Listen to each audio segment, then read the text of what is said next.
Guys આજે આપણે બનાવીએ છીએ કારેલાનું શાક. તો એ માટે સ્ટફિંગમાં આપણે ગાંઠિયા, લસણવાળું મરચું, ધાણા અને એ બધું નાખી અને મસ્ત મસાલો બનાવ્યો છે. હવે કાંદા અને ટમેટાનો વઘાર કરવાનો છે. મસ્ત જો કે ફ્રાય થાય છે અને થઈ જ ગયા છે.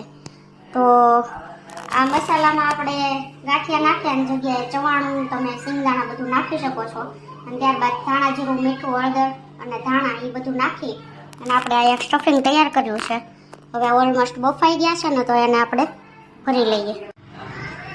પછી આપણે એનો આ પેનમાં વઘાર કરવાનો છે. ઓકે, તો આમાં તેલ મૂકી દઈ અને આપણે આ કારેલા છે તેને બંધ કરીને ભરી લઈએ. તો અહીંયા કાંદા ટમેટા ચડે છે અને આપણા કારેલા ભરાઈ ગયા છે અને આ વધારાનું વધ્યું છે અને આમાં આપણે ખાંડ ને લીંબુ બંને નાખ્યા છે પાછળથી.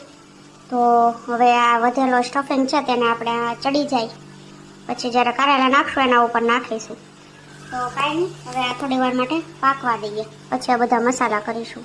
ગાઈસ ફાઇનલી આપણે કાંદા અને ટામેટા ચડી ગયા પછી વધેલો આપણે સ્ટફિંગ અને કારેલા આની અંદર નાખી દીધા છે અને ઓલમોસ્ટ આપણી ગ્રેવી પણ પાકી ગઈ છે. તો હવે થોડી વાર માટે ચડવા દઈએ, પછી આપણે કારેલાની સબ્જી રેડી છે. ઓકે, તો જો એનો ફાઇનલ લુક.